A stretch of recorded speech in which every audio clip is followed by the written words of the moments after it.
Have you ever been to an interview and they've asked you a simple question like, what are your strengths and what are your weaknesses?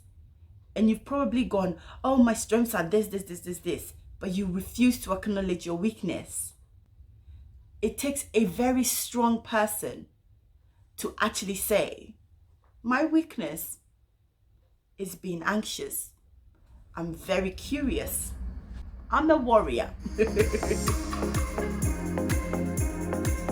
Hi there, moms. Welcome to another episode. Hi, how are you feeling emotionally and physically?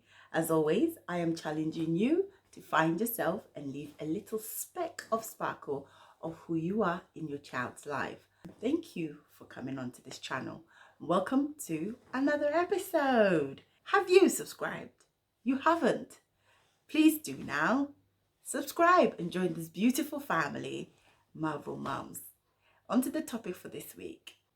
As always, roll the tape, camera, action. Let's go. We are just talking very simple about what is fear. Fear. F-E-A-R. Fear. That word alone, right? I'm going to start as parents. So as parents, our anxiety, worry, fear, concerns are a lot. So for me as a person, I worry about my children, their safety, their future, their going out, their friendships, the relationships, their future life, their life with me or without me. Literally, I am concerned about every aspect of their lives. I am a parent, and that is what we do. We worry. Don't tell me you've never worried, okay? The Bible says, cast all your burdens onto Christ, and he would what? Take care of it. However, we are human beings. That aspect is within us. We tend to worry. We tend to be anxious. I won't use the word stressed, but I'll use the word anxious. We tend to be anxious about things that are unknown. The unknown. That word unknown. That is where all fear comes from. The fact that we don't know tomorrow. The fact that we don't know what next week holds, or next year holds, or the year to come holds. We tend to be afraid of the unknown. And fear derives from worry, concerns, anxiety, uncertainty. That is where fear breeds from. For me in particular, I remember when I was having my second child, I used to have a lot of protective nightmares about me trying to save the world during an apocalyptic time. I hope I said it right. Or during like a worldly disaster. I'll have to find a way to survive with my children. And I was just pregnant, and it mostly happened during my third trimester. And apparently that is part of the third trimester symptoms. That's what happens to pregnant women. I am somebody who, number one, I'm very controlling. Not controlling over people, but over situations. I need to manage everything. I need to know that I have managed everything. Everything is detailed to my standard. I'm very particular with how situations happen around me. So if something happens around me that I haven't planned for, or I haven't really, controlled, I panic. Okay. My first response is, oh my God, and I go into this little world where I need to let out that energy in order to find a solution.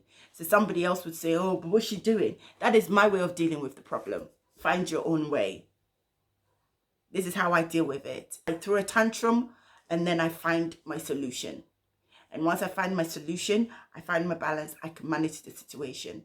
But one thing I have noticed that I cannot manage is the future. And that was where most of my anxiety came from. My anxiety came from that fear of the unknown, of not being able to manage tomorrow, manage my situations for tomorrow. I wanted to have a hold on everything. And it was so difficult for me. It was so difficult for me to even understand why I can't manage situations that are happening. I can't manage it. And it put a lot of strain on me. And I remember there was one particular time where I was so distraught to the point where I was so unsure of where to go next. And the truth is, the enemy will only attack you if he knows there's something he can feed on. So my late grandfather used to say, the devil is always knocking on the door, and any little thing, he will bring it in and just destroy whatever you are building. And in a relationship, when one person has that fear or that anxiety or that worry, it is up to the other partner to stay strong, to help the other partner through it. So how do you help the person? You need to communicate with them. You need to talk to them. You need to highlight certain things with them so they know they are not in the situation on their own. When communication completely ceases in a relationship and there is no future plans being made, when there's no future decisions being made together, so many things happen. Fear in a relationship is basically three things. The enemy brings three things. He attacks the integrity of the individuals in the relationship. He attacks both your personalities. If you're somebody who's very committed, loyal, faithful, the enemy will feed on that. And he will start bringing you distractions. And the opposite things will start happening. He will bring somebody to distract you away from your family, take you away from your responsibility, make sure that you lose who you are, you lose your guard, you lose your feet. Finally, he will attack your character. Remember, in your character, the enemy does this, is able to take your confidence in the relationship away, your integrity away from the relationship, your self-esteem out of the relationship.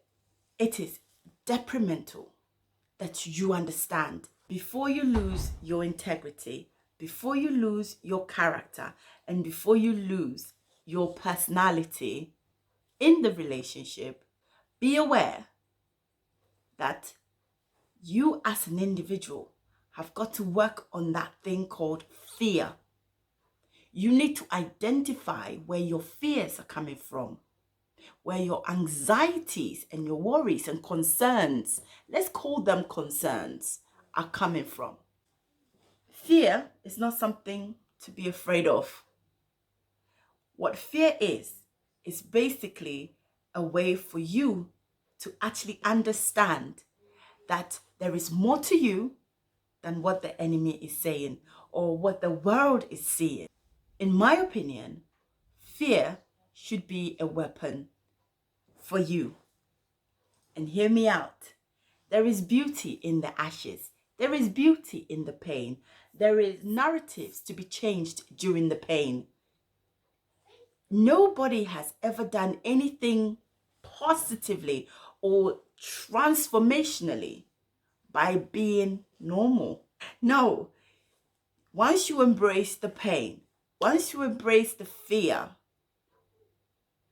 you will discover a whole new light to who you are, what you want from life, into dealing with problems, which are your strengths and your weaknesses. Acknowledge that fear. Acknowledge your weakness in order to become a great marvel mom. As always, like I said, find yourself. Leave a little speck of sparkle in your child's lives.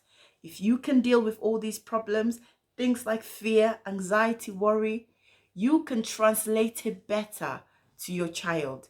And the mistakes that we have made in our relationships, we know for sure our children will not make the same. Thank you for watching. As always, I appreciate you. Keep joining me on this journey, and I hope to see you next week. Take care. From my family to yours. Annyeong. Goodbye.